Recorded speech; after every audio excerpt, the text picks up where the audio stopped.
Chers fidèles, nous sommes dans des circonstances un peu particulières suite à ce confinement. C'est pourquoi vos prêtres ont décidé de pouvoir s'adresser directement à vous par le biais des médias, puisqu'on peut le faire maintenant. Cependant, si on peut se parler, il ne faut pas que ce soit une paroisse virtuelle, mais bien une paroisse surnaturelle. C'est pourquoi c'est par la grâce que nous serons portés durant ces quelques jours. Si nous sommes en carême, c'est l'occasion bien entendu d'unir nos résolutions, nos pénitences à cet esprit qui est donné par le confinement. N'oublions pas également qu'il y a des choses à méditer, à vous proposer, qui sont également joyeuses. Et je pense particulièrement à méditer sur Saint Joseph qui nous a été proposé par sa fête du 19 mars, et qui est pour nous un pilier qui peut nous servir au niveau individuel, familial et social, politique. Saint Joseph, j'appellerais l'homme juste. Ce n'est pas moi qui l'appelle ainsi, mais c'est bien la Sainte Écriture qui souligne l'aspect de justice. Quand on parle de l'homme juste, ce n'est pas seulement pour pouvoir dire qu'il fait preuve de cette vertu qui est définie comme étant le fait de rendre à chacun ce qui lui est dû, mais quand on parle de justice selon le sens de l'Ancien Testament, le sens vétérotestamentaire, c'est beaucoup plus comme l'homme qui est saint, qui a une sainteté consommée, parce qu'il respecte la loi de Dieu, et en respectant la loi de Dieu, il respecte la volonté de Dieu. J'aborderai déjà, dans cette première vidéo, la prééminence de Saint Joseph. Pourquoi Saint Joseph est-il, d'une certaine manière, un des plus grands? Vous savez qu'il est le patron de l'Église. Patron de l'Église universelle, c'est le titre qui lui a été donné. C'est un grand saint. Monseigneur Villepelet, qui a été évêque de Nantes dans les années 50, avait pu faire un recueil des plus beaux textes sur Saint Joseph. Il avait pu noter qu'en 1955, plus de 6000 ouvrages étaient imprimés sur Saint Joseph, si bien que c'est vraiment quelqu'un qui a une dimension particulière. Une dimension qui est devenue aussi progressive, c'est spécialement depuis le 19e siècle qu'on a pu connaître Saint Joseph et développer sa dévotion.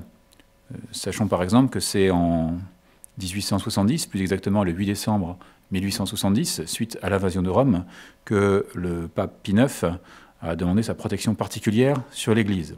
Et la prière que l'on connaît bien, où on invoque Saint Joseph comme étant le patron de l'Église universelle, date de 1885. Et c'est en 1909, si je ne m'abuse, que les litanies de Saint Joseph ont été approuvées au niveau officiel. Quelle est la raison profonde de cette grandeur, de cette prééminence de Saint Joseph? Si on écoute le pape Léon XIII, qui a pu écrire une encyclique en 1899 sur la Sainte Vierge, mais qui a pu lier l'époux de Marie à la Sainte Vierge, en 1899, l'encyclique Quamquam Pluriès parle de la gloire de cet humble charpentier en disant que Saint Joseph a été uni à la Vierge Marie en tant qu'époux. Et il n'est pas douteux qu'il ait approché plus que personne de cette dignité suréminente par laquelle la Mère de Dieu surpasse toutes les natures créées. Donc cette union par le lien conjugal permettrait à Saint Joseph de partager la dignité de la Vierge Marie. C'est un premier point, mais ce n'est pas l'essentiel. Quand on parle de l'essentiel, la raison profonde de la prééminence de Saint Joseph, on la trouve plutôt dans sa vocation. Et vocation, le mot est faible, il vaudrait mieux dire prédestination, dans le sens forme du terme. Quand Dieu donne une mission à une créature, c'est un principe souligné par les théologiens. Quand Dieu donne une mission particulière à une créature, il proportionne cette mission à la sainteté de celui qui doit l'accomplir.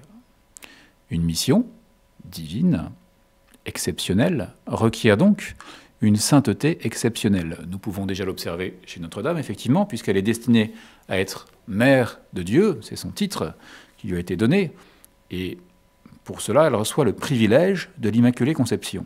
On peut dire que ce principe s'applique également aux apôtres. Les apôtres, vous le savez, ont cette mission particulière de fonder l'Église, de répandre le message évangélique dans le monde entier, mais notre grand Saint Joseph a également hérité d'une mission tout à fait exceptionnelle alors qu'il a pu effectuer une quantité de petits devoirs quotidiens qui correspond à celui d'un père de famille tout à fait moyen. Alors il ne s'agit pas de comparer Saint Joseph avec tous les autres saints, même si effectivement ceci nous est donné par exemple dans la litanie des saints. Et on a souvent comparé Saint Joseph à Saint Jean-Baptiste. Saint Jean-Baptiste a déjà été loué par notre Seigneur Jésus-Christ lui-même, et je retiendrai sur ce sujet, j'estime prudente la position des Chartreux, puisque les Chartreux considèrent que les deux saints, Saint Jean-Baptiste et Saint Joseph, sont leurs patrons. Voyons simplement que Saint Joseph a été prédestiné à coopérer intimement à l'incarnation, au mystère de l'incarnation. Comme Notre-Dame a été prédestinée à être la mère de Dieu, eh bien, la reine du ciel, eh bien, Saint Joseph va avoir une grandeur qui dépend de sa mission, et sa mission est inséparable de l'incarnation. Sa mission fut double. Tout d'abord, on le voit bien, c'est par rapport à la Sainte Vierge, et ensuite par rapport à Jésus.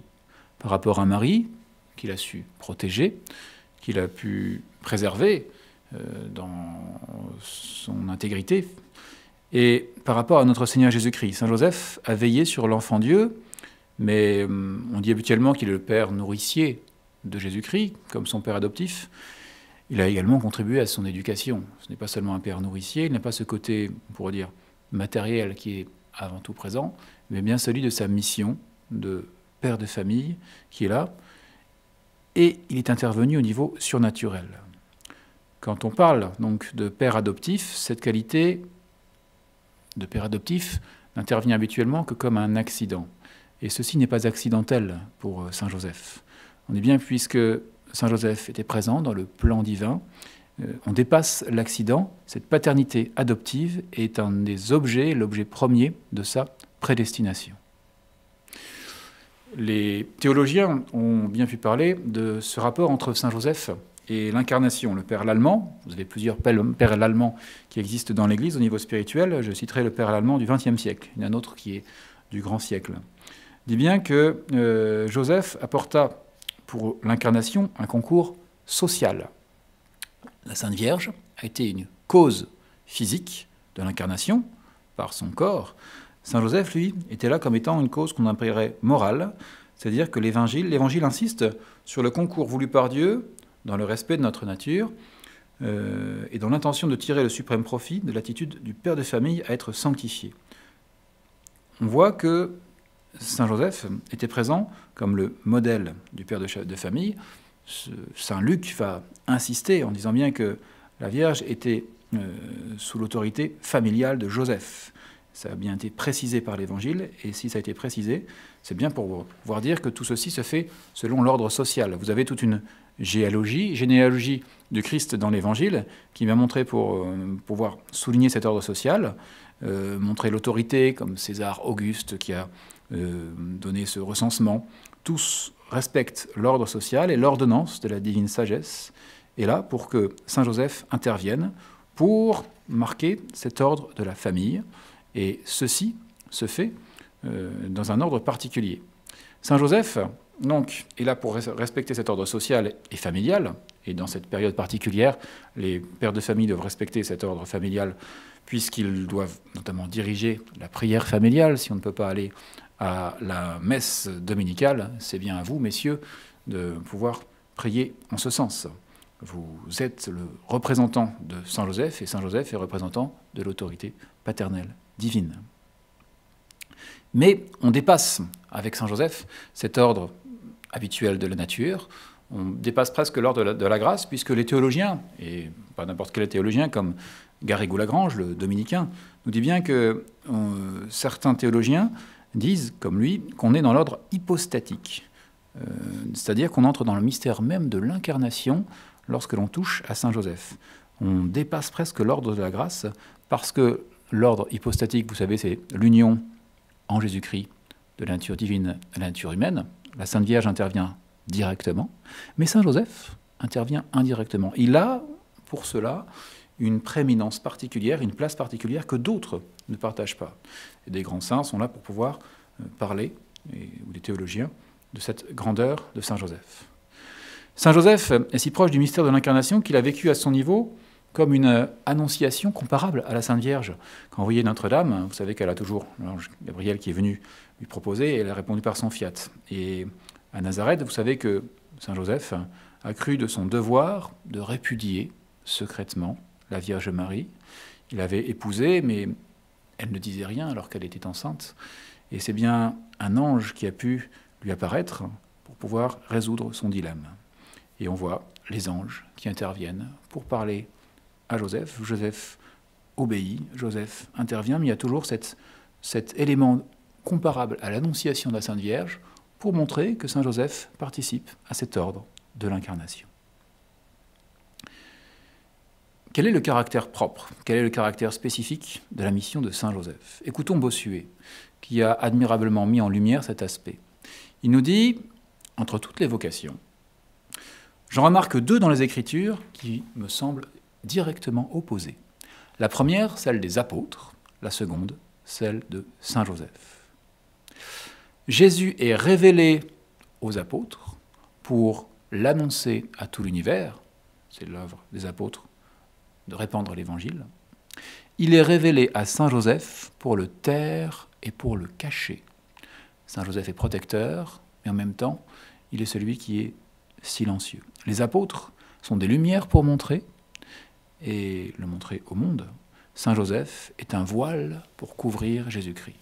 On parle souvent, et on a raison, dans la tradition chrétienne du voile qui correspond à un attribut féminin, mais voyons bien toute l'humilité caractéristique de Saint Joseph qui doit être également présente dans la vocation des pères de famille, notamment, qui sont dans la continuation de Saint Joseph.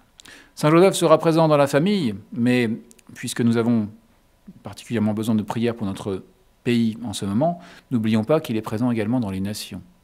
Et nous avons le privilège, en France, de bénéficier d'une apparition de Saint Joseph, dont nous fêtons le 360e anniversaire cette année, puisque le 7 juin 1660, tandis que Louis XIV est à la frontière de l'Espagne pour y accueillir l'infante Marie-Thérèse, qui va devenir la nouvelle reine de France, un berger, Gaspard Ricard d'Étienne, au milieu d'une journée brûlante, s'est réfugié avec ses bêtes à l'ombre du mont Bessillon, au cœur du département du Var, sur la commune de la Cotignac.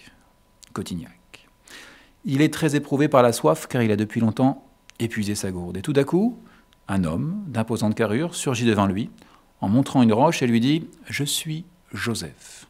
Lève cette roche et tu boiras. » Gaspard évalue du regard le poids de l'énorme roche. Et il répond tout simplement « Je ne pourrai pas. Elle est bien trop lourde. » Mais le mystérieux visiteur réitère son ordre. Alors le berger s'approche et à sa grande stupéfaction, il fait basculer la roche au premier effort. Autre surprise, une eau vive se met à ruisseler à cet endroit. Gaspard se jette sur l'eau qui coule et il boit avec avidité, et quand il se relève pour exprimer son étonnement et sa gratitude, l'homme a disparu. Le berger court annoncer la nouvelle au village, où bien entendu personne ne veut le croire, mais à la fin, des gens se décident à le suivre vers l'endroit que chacun sait dépourvu de source. À leur arrivée, ils crient leur joie, car l'eau coule en abondance, depuis 3 heures déjà. Et tous constatent que le roc qu'a manœuvré si facilement Gaspard, à lui seul, ne bouge qu'à la poussée de 8 hommes réunis. Gaspard prend alors conscience de la force qui lui a été donnée par le ciel. Il s'écrie « C'est Saint Joseph qui était là, c'est bien lui qui m'en a donné le pouvoir. » Tous se jettent à genoux, à son exemple, et rendent grâce à Saint Joseph. Puis, des guérisons obtenues par l'application de l'eau miraculeuse attirent les foules sur Bessillon. Le culte de Saint Joseph, inexistant jusqu'alors, va se répandre très vite au-delà de la Provence. Avec les dons des pèlerins, on construit une chapelle sur place, et tous ces faits ne tardent pas à être connus jusqu'à Paris, où le nom de Cotignac, ne l'oublions pas, reste très parlant depuis le temps du vœu de Louis XIII, qui était lié à Notre-Dame-de-Grâce. C'est alors qu'intervient le geste pieux de Louis XIV pour Saint Joseph. Resté probablement frappé par la mystérieuse coïncidence entre son entrée en France, venant d'Espagne, avec celle qui allait épouser le surlendemain, et l'apparition de Saint Joseph à Cotignac, le roi qui déjà devait à Notre-Dame-de-Grâce son existence même, ne pouvait qu'accéder à la sollicitation conjointe de sa mère et de son épouse, de décréter que désormais la fête de Saint Joseph serait chômée dans le royaume.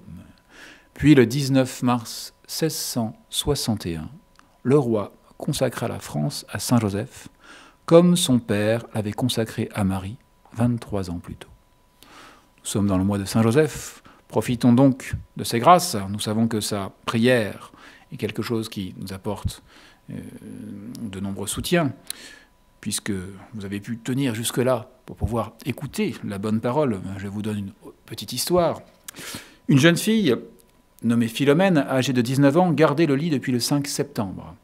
Une maladie de nerfs, avec ses suites ordinaires, minait ses forces, au point que tout mouvement devenait insupportable, et que l'estomac ne supportait même plus une cuillerée de bouillon. Il ne restait plus d'autre ressource que Dieu, et tous ceux qui approchaient de la jeune patiente le priaient d'avoir pitié de tant de misère, de récompenser tant de résignation. Tel était son triste état, quand le 28 février, Philomène reçut d'une religieuse, qui était son ancienne supérieure, une lettre, dans laquelle celle-ci l'engageait à ne pas se décourager et à commencer le 10 du mois suivant une neuvaine à Saint-Joseph. Neuvaine qui devait finir le jour même de la fête de ce grand patriarche. La confiance de la supérieure était si grande que la lettre se terminait par ces mots : « J'ai ainsi ferme espoir que je vous dis au revoir au 19. J'espère qu'après Dieu, j'aurai votre visite. Notre maison est sous le patronage de Saint-Joseph. » Cette confiance était partagée par la malade qui annonçait avec assurance sa guérison pour le 19. Pendant la neuvaine, le mal ne fit que s'accroître. Le 17, la jeune fille était sous le coup de terribles douleurs, mais le 18, elle s'est sentie soulagée, et le 19, elle eut le bonheur de faire la Sainte Communion, et quelques minutes après, elle se levait subitement, elle se jetait à genoux devant une image de Saint Joseph. La guérison était aussi complète qu'instantanée. Tous les symptômes morbides avaient disparu, tous sans en excepter un seul. Et l'estomac si débile garda et digéra la nourriture qu'on lui servit directement. Grâce soit rendue à Saint Joseph. Alors en ces périodes difficiles, mes bien chers frères, prions bien ce grand patriarche. N'oublions pas qu'il y a un lien particulier non seulement avec la famille, mais avec notre patrie. Soyons bien attentifs à tous ces exemples de vertu. Si Saint Joseph est l'homme juste, c'est qu'il est l'homme saint par excellence. Il nous pousse à la sainteté. Suivons bien ces exemples.